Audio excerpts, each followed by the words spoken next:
Hare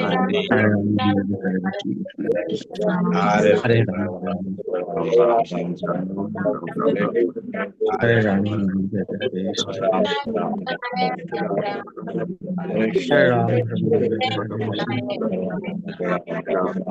Hare Ram, Hare Ram, Hare Ram, Hare Ram, Ram Ram, Hare Hare Krishna, Hare Ram,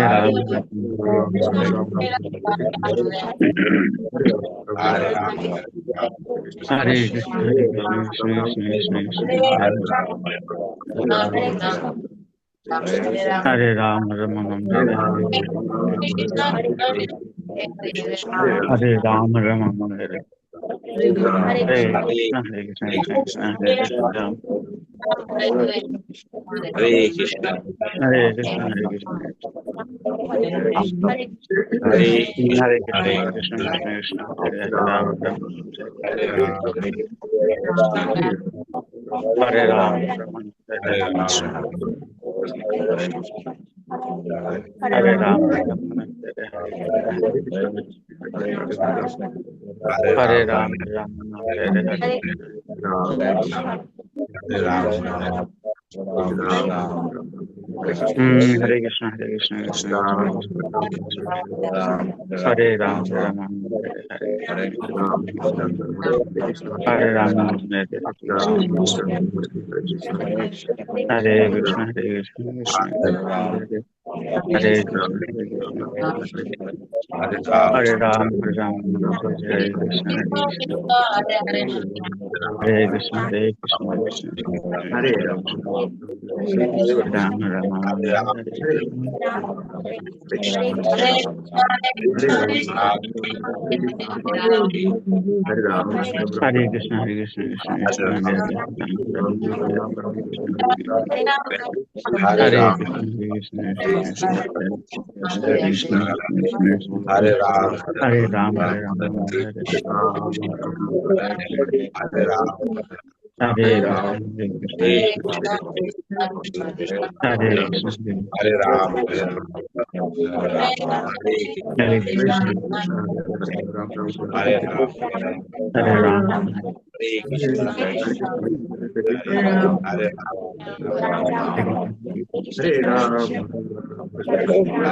Ram, Hare Krishna,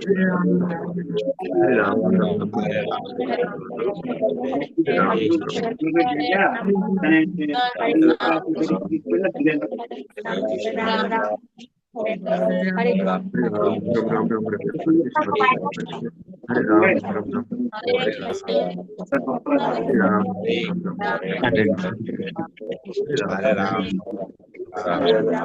Hare Ram, Hare Krishna, Hare Krishna, Hare Ram, Hare Krishna, Hare Krishna, Hare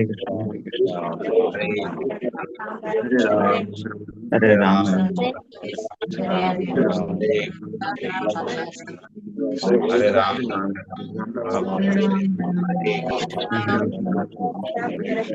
আচ্ছা, যাই হোক, জোনাকি মাতাজি, অমিত প্রভু, অমল দাস প্রভু, পূজা মাতাজি, যাই হোক অনেক ভক্তবৃন্দ, তো সকলকে কৃষ্ণবীতি শুভেচ্ছা এবং অভিনন্দন জ্ঞাপন করছি। তো আসলে আজকে যে বিষয়ে আলোচনা করব সেটা হচ্ছে যে বৈষ্ণব সদাচার। যে বৈষ্ণব সদাচারটা হচ্ছে বৈষ্ণবের একটি অলংকার। দেখেন যে বৈকুণ্ঠ ধাম থেকেও পতন হয়েছিল জয়বিজয়ের, তারা কিন্তু বৈকুণ্ঠে ছিলেন, কিন্তু একটু অপরাধ করার ফলে, বৈষ্ণবের চরণে একটু অপরাধ করার ফলে তাদেরকে কিন্তু মর্তলোকে এসে অসুরকুলে তাদের জন্ম হতে হয়েছিল। তো আমরা ভগবানের প্রসাদ পাচ্ছি তাই বলে যদি আমরা ভাবি যে আমরা বড় ভক্ত হয়ে গেলাম, আমরা তো মাছ মাংস খাই না, আমরা ভগবানের প্রসাদ খাই, হ্যাঁ, আমরা অন্যকে তুচ্ছ তাচ্ছিল্য করব, অন্য বৈষ্ণবদেরকে আমরা অন্যভাবে দেখব, তাহলে কিন্তু আমাদেরও এরকম পতন হওয়ার সম্ভাবনা থাকবে। কারণ বৈষ্ণবকে কিন্তু বাহ্যিক ভাবে চেনা যাবে না। সে হতে পারে অন্য সম্প্রদায়, হতে পারে সে দীক্ষা নেয়নি, কিন্তু সে যদি ভগবানকে ভিতরে স্মরণ করে, হৃদয় থেকে স্মরণ করে, ভগবানকে চিন্তা করেন, ভগবানকে তার হৃদয়ের ভিতরে ধারণ করেন, তো তার চরণে যখন অপরাধ হয়ে যাবে তখন কি হতে পারে? আমাদের অধঃপতন হতে পারে। তো সেজন্য আমাদের অবশ্যই কোনো বৈষ্ণবদের চরণে যেন অপরাধ না হয় সেদিকে আমাদের লক্ষ্য রাখতে হবে। কারণ হচ্ছে বৈষ্ণবের চরণে অপরাধ করলে আমাদের যে কোনো মুহূর্তে আমাদের পতন হতে পারে। এই জন্য আমাদের মনোভাব, বৈষ্ণবের একটা মনোভাব হচ্ছে কি, বৈষ্ণবের একটা গুণ, সবচেয়ে বড় গুণ হচ্ছে নিজেকে তৃণাদপি শুনেছেন তরুরপি সহিষ্ণুনা অমানিনা মানদেন কীর্তনিয়া সদা হরি। শ্রী চৈতন্য মহাপ্রভু বলছে বৈষ্ণবের এটা হচ্ছে সবচেয়ে বড় গুণ, যে তৃণাদপি শুনেছেন তরুরপি সহিষ্ণুনা, অর্থাৎ তিনের থেকেও কি হতে হবে? হীন হতে হবে। এটা ঘাসের উপর দিয়ে পাড়িয়ে গেলে যেরকম সেই ঘাস কি করে না, কোনো প্রত্যাখ্যান করে না, কোনো রকমের জবাব দেয় না, সে নিচু হয়ে থাকে। তো ঠিক সেরকম একজন বৈষ্ণবের মনোভাব, বৈষ্ণবের চেতনায় ঠিক এরকম থাকবে, নিচু। সে কখনোই ভাববে না যে আমি বড় ভক্ত হয়ে গেছি, আমি বড় ভক্ত। যদি কোনো বৈষ্ণবের মনের ভাব এরকম হয় তাহলে সে ভগবানের বিশেষ কৃপা লাভ করতে পারবে না, সে হরিনামের যোগ্যতা অর্জন করেনি। মহাপ্রভু বলেছেন তার শিক্ষাষ্টকমে যে সেই হরিনাম জপ করার অধিকার লাভ করে যে নিজেকে ভাববে তৃণের থেকে হীন, তরুর থেকে সহিষ্ণু। অর্থাৎ একটা গাছকে আঘাত করলে যেরকম সেই গাছ কোনো জবাব দেয় না, তা ঠিক একজন বৈষ্ণব সেরকম। একজন বৈষ্ণব আমাকে কটু কথা বললো, আমি কোনো তার কথা জবাব দিব না, সেটাকে আমার কর্মফল মনে করতে হবে, যে হয়তো এটা আমার প্রাপ্য ছিল, এর থেকে বেশি প্রাপ্য ছিল, কৃষ্ণ আমাকে দুঃখ এর থেকে কমিয়ে দিয়েছে। সেই চিন্তা করে আমাদেরকে সবসময় সহিষ্ণু হতে হবে, ধৈর্য ধারণ করতে হবে। এবং বিনয়ী ভাবে যখন আমরা এইভাবে ভক্তি জীবন করব তখন আমরা হরিনাম করার যোগ্যতা অর্জন করব। আর এইভাবে দেখেন, হরিনাম করতে করতে কি হবে? আমাদের ভিতরটা শুদ্ধ হবে। কিন্তু যদি তৃণ দ্বীপ না হতে পারি, তরুর থেকে সহিষ্ণু না হতে পারি, তাহলে তো আমি এই যে হরিনাম জপ করছি এটার কোনো মহিমা মাহাত্মই নেই। আমাদের ভক্তদের অবশ্যই তৃণাদপি শুনেছেন, আগে হরিনাম যে করছি, হরিনাম করার যে আমার কোয়ালিটি থাকা দরকার সেটা আগে অর্জন করতে হবে। আর না হলে লক্ষ কোটি বার হরিনাম জপ করলেও আমাদের আমরা ভগবত ধামে যাইতে পারবো না, আমাদের হৃদয় শুদ্ধ হবে না। হৃদয় শুদ্ধ হওয়ার একমাত্র পন্থা হচ্ছে কি? একমাত্র পন্থা হচ্ছে তৃণাদপি শুনেছেন তরুরপি সহিষ্ণু, মহাপ্রভুর সেই পন্থা অনুসরণ করতে হবে। আমরা প্রতিদিন গাই, পতিত পাবন হেতু তব অবতার, মোসমপতিত প্রভু না পাইবে আর। আমরা প্রতিদিন দর্শনার্থীদের কিন্তু গাই শ্রীকৃষ্ণ চৈতন্য প্রভু, হ্যাঁ, দয়া করে মোরে। তো এই যে ভজনটি গাচ্ছি, যে দেখেন এখানে কিন্তু বলেছেন যে মহাপ্রভু শুধু পতিত ব্যক্তিদেরকে উদ্ধার করেন। পতিত না হতে পারলে, হীন না হতে পারলে, সহিষ্ণু না হতে পারলে আমাদেরকে মহাপ্রভু উদ্ধার করবেন না। মহাপ্রভু পাপীকে উদ্ধার করেন কিন্তু অপরাধীকে উদ্ধার করেন না। এই জন্য আমাদের অপরাধ হওয়ার, কিভাবে অপরাধ হবে সে অপরাধগুলা থেকে আমাদেরকে সচেতন থাকতে হবে। যে আমাদের ভিতরে যদি অহংকার থাকে অপরাধ হতে পারে, আমাদের ভিতরে যদি দাম্ভির্য ভাব থাকে অপরাধ হতে পারে। এই সমস্ত কারণে সমালোচনা, বৈষ্ণব সমালোচনার কারণে অপরাধ হতে পারে। সেই জন্য আমাদের অবশ্যই সেই অপরাধমূলক কাজ থেকে কিভাবে আমি এড়িয়ে চলবো সেদিকে আমাদের লক্ষ্য রাখতে হবে। আর না হলে সামান্য একটু অপরাধের ফলে আমার অনেক ভক্তি জীবন, আমি যে ভক্তিতে আছি সেই ভক্তি জীবন থেকে আমি অনেকটা পিছিয়ে যেতে পারি। আমরা চিন্তা করতে পারবো না যে আমাদের দেখা যায় প্রথম অবস্থায় হরিনামের আমাদের রুচি আসবে না, হরিনাম করছি কিন্তু স্বাদ পাচ্ছি না। এটার একমাত্র কারণ হচ্ছে আমি অপরাধ করছি, কোনো বৈষ্ণবের চরণে হয়তো বা অপরাধ হয়েছে। একবার কি হয়েছিল, বৃন্দাবনে রূপ গোস্বামী পাদ হরিনাম জপ করছে, তো হঠাৎ করে তিনি, বিশেষ করে যারা গোস্বামীগণ ছিলেন তারা মহাপ্রভু ভগবানের সে লীলা তারা সাক্ষাৎ দর্শন করতেন। তা রূপ গোস্বামী পাদ দেখছেন যে রাধারানী ফুল তুলছে আর কৃষ্ণ কি করছে, একটা ডাল তিনি এক হাতে সেটা নিচু করে দিয়েছিল। আর যখন রাধারানী সেই এক হাতে ডালটা ধরেছে, তখন কৃষ্ণ ডালটা যখন ছেড়ে দিয়েছে, রাধারানী তখন ঝুলেছিল। আর এই লীলাটা দর্শন করে রূপ গোস্বামী হাসছিলেন। আর সেই পথ দিয়ে যাচ্ছিলেন সেই এক অষ্টবক্র মণি, অর্থাৎ যে তার 8টি বাঁকা, মানে হাঁটেন কিন্তু 8 ভাবে বাঁকা হয়ে হাঁটেন। তো সে ভাবছে যে আমাকে দেখে মনে হয় সে হাসতেছে, আমি এরকম পঙ্গু ব্যক্তি, আমাকে দেখে মনে হয় সে হাসছে, সে মনে কষ্ট নিয়েছে। তো রূপ গোস্বামীপাদ এরপর থেকে আর ভগবানের লীলা দর্শন করতে পারছে না।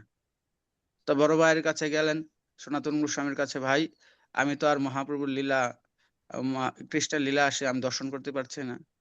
বলছে তুমি হয়তোবা কোনো বৈষ্ণব চরণে অপরাধ করেছো। তখন সেই বৈষ্ণব সেবা দিতে হবে, কারণ বৈষ্ণব সেবার মাধ্যমে কিছুটা বৈষ্ণব অপরাধ থেকে মুক্ত হওয়া যায়। তো বৈষ্ণব সেবা দিয়েছে, সমস্ত বৈষ্ণবরা বৃন্দাবনে এসেছে, কিন্তু সেই অষ্টবক্র মুনি সে আসেন নাই। আর যার ফলে তখন তারা বুঝতে পেরেছিল যে এই মুনির চরণে আমরা কি করেছি, আমরা অপরাধ করেছি। তখন মুনির কাছে গেলেন, ক্ষমা ভিক্ষা চাইলেন, তার কাছে প্রার্থনা করলেন। তখন মুনি যখন ক্ষমা করে দিয়েছে, এরপর থেকে রূপ গোস্বামীপাদ আবার আগের মতো কৃষ্ণলীলা দর্শন করতে লাগলেন। তো এটা হচ্ছে অত্যন্ত গুরুত্বপূর্ণ যে বিভিন্ন ভাবে আমরা বৈষ্ণবের চরণে অপরাধ করতে পারি, সেই জন্য সেই অপরাধ যেন না হয়। দেখেন, মন্দিরে থেকেলে একটা হচ্ছে অপরাধ হওয়ার সম্ভাবনাটা বেশি, কারণ আমরা সবসময় বৈষ্ণবদের সাথে থাকি, সেবা নিয়ে থাকি, যে কোনো মুহূর্তে আমাদের অপরাধ হয়ে যায় সামান্য কারণে। কিন্তু আপনারা বাইরে থাকেন, কিন্তু বিষয়ের সাথে থাকলেও বৈষ্ণব অপরাধ থেকে একটু দূরে আছেন, বৈষ্ণবদের এত সঙ্গ হচ্ছে না, কিন্তু যতটুক সঙ্গ করেন সেই সঙ্গটা যেন প্রীতির সম্পর্ক হয়।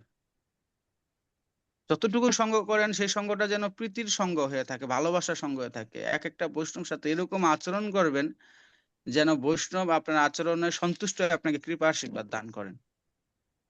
আপনার গৃহে একটা বৈষ্ণব যাওয়া মাত্র, আপনার গৃহে যদি কিছু নাও থাকে, আপনি তাকে জল দিয়ে হলো আপ্যায়ন করবেন। খালি মুখে কোনো বৈষ্ণবকে আপনারা কোনোদিন ফিরাবেন না।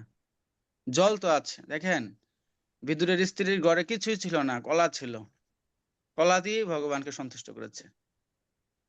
তো এই জন্য যারা আছেন আপনারা গৃহস্থ ভক্তরা, অবশ্যই আপনারা কি করতে হবে, কোনো বৈষ্ণব যাওয়ার সাথে সাথে যদি কিছু নাও থাকে, জল দিয়ে আপ্যায়ন করে তাকে হাসি মুখে, তাকে প্রীতির সেই আপনার প্রীতির দ্বারা, ভালোবাসার দ্বারা তাকে সন্তুষ্ট করতে হবে, যেন সেই বৈষ্ণব আপনার প্রতি সন্তুষ্ট হন। তো এইভাবে যে কোনো বৈষ্ণব, সে ছোট হোক বড় হোক, মন্দিরের ভক্ত হোক বাইরের ভক্ত হোক, আপনার গৃহে গেলে তাকে আপ্যায়ন করবেন। আমি দেখেছি আমাদের রামকৃষ্ণ প্রভু বাসায় যে কোনো বৈষ্ণব গেলে উনি আপ্যায়ন করেন। হ্যাঁ, একদিন বললো যে ওনার সকালবেলা বাড়ি থেকে কীর্তন করতে আসছে, করে যা ছিল তাকে সেইভাবে আপ্যায়ন করেছে। হ্যাঁ, তো এটা ভালো যে বৈষ্ণবদের সেবা করার মনোভাব। তা সে হইতে পারে সে অন্য সম্প্রদায়ের, কিন্তু এসেছে, তাকে যা আছে জল সেবা করে আপনি দিতে পারেন। হরিনাম কীর্তন করতে আসে অনেকেই, কীর্তন করেন। তো যাই হোক, এইভাবে আমরা বৈষ্ণব সেবা করতে পারি। তা আমরা টাইম যেহেতু শেষ, তা আরে আমরা বেশি দীর্ঘায়িত করব না। তো সুকান্ত প্রভু ভালো লাগছে, তাই সুকান্ত প্রভু মাতাজি সহ সবাইকে নিয়ে একসাথে জব ক্লাসে যুক্ত হচ্ছেন প্রতিদিন। হ্যাঁ, আসলে জব ক্লাসে যুক্ত থাকলে মনে হয় যে আসলে যে সবাই মঙ্গল আরতি করছে এবং সবাই যে ভোরবেলা ঘুম থেকে উঠছে ব্রহ্ম মুহূর্তে, এটা দেখা যাচ্ছে। কিন্তু যারা জব ক্লাসে ঢুকছে না, আমি কনফিউশনে আছি যে এরা মনে হয় মঙ্গল আরতি করে না। কারণ কেন, মঙ্গল আরতি না করলে তো জব ক্লাসে ঢুকবে না, কারণ সবার কাছে মোবাইল আছে, টাচ মোবাইল আছে। হ্যাঁ, তা জব ক্লাসে ঢুকা মানে কি, একটা টিপ দিলেই ঢুকে যায়। তো আমাদের সুমহান প্রভু কিন্তু সবাইকে ফোন দেয়। আমি বলছি তুমি সবাইকে 5টা থেকেই ফোন দিবা, যেন সবাই জব ক্লাসে ঢুকে, সবাই যেন ভক্ত সঙ্গটা পায়। কারণ আমরা সারাদিন বিষয় সঙ্গ নিয়ে আছি, অন্তত পক্ষে সকালবেলা যদি একটু বৈষ্ণবদের দর্শন হয়, হ্যাঁ, বৈষ্ণবদের দর্শন করার মাধ্যমে আমাদের কি করতে পারি, আমাদের এই মানব জীবনটা সার্থক করতে পারি। তো এই যে ভক্ত সঙ্গ, সকালবেলা ভক্তের সঙ্গে কৃষ্ণ নাম, একজন বৈষ্ণব আরেকজন বৈষ্ণবকে দেখে জপ করা। হ্যাঁ, হয়তোবা দেখেন দরজা খুললে হয়তোবা অন্য কোনো বৈষ্ণব, অন্য কোনো মানুষের দর্শন হবে, কিন্তু এই যে মোবাইলে আপনি ভক্ত সঙ্গ করছেন এবং সরাসরি ভাবে আপনি ভক্তদের লীলা কথা শ্রবণ করছেন, এটা হচ্ছে অধিক গুরুত্বপূর্ণ। যে ভগবানের কথা শ্রবণ, তারপরে জব ক্লাসে যুক্ত থাকা, এটা অতি গুরুত্বপূর্ণ। তো যাই হোক, তো আমরা যেভাবে প্রতিদিন জব ক্লাসে আছি, তো সবার জন্য আমরা ভগবান নৃসিংহদেবের কাছে প্রার্থনা করি যেন এখানে জব ক্লাসে যারা আছেন, কৃষ্ণ যেন সবাইকে সুস্থ রাখে, সুরক্ষিত রাখে, এবং আপনাদের ছেলে মেয়ে, আপনাদের পরিবারের সকলকেই যেন ভগবান সুস্থ রাখেন, সেই কামনায় আমরা দুই হাত তুলে ভগবানের কাছে প্রার্থনা করছি। ভগবান নৃসিংহদেব জগন্নাথ যেন সবাইকে সুস্থ ও সুরক্ষিত রাখেন, কৃষ্ণ ভক্তি প্রদান করেন। জয় শ্রীকৃষ্ণ চৈতন্য প্রভু নিত্যানন্দ, শ্রী অদ্বৈত গদাধর শিবাসাদি গৌর ভক্তবৃন্দ। হরে হরে কৃষ্ণ কৃষ্ণ হরে হরে কৃষ্ণ কৃষ্ণ কৃষ্ণ কৃষ্ণ কৃষ্ণ হরে কৃষ্ণ হরে হরে রাম হরে রাম রাম রাম হরে হরে, হরে কৃষ্ণ কৃষ্ণ কৃষ্ণ হরে হরে, হরে রাম রাম রাম হরে হরে, হরে কৃষ্ণ কৃষ্ণ কৃষ্ণ হরে হরে, হরে রাম রাম রাম হরে কৃষ্ণ। তো সকলকে কৃষ্ণ ভিত্তির শুভেচ্ছা এবং অভিনন্দন।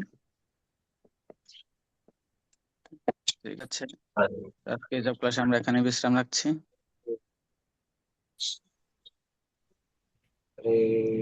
হরে কৃষ্ণ। আর 1 মিনিট সময় রয়েছে, কেউ যদি বলতে চান, কারো কমেন্ট। হরে কৃষ্ণ। আপনাদের জব ক্লাস কেমন লাগতেছে সবাই? হরি বল, অনেক ভালো।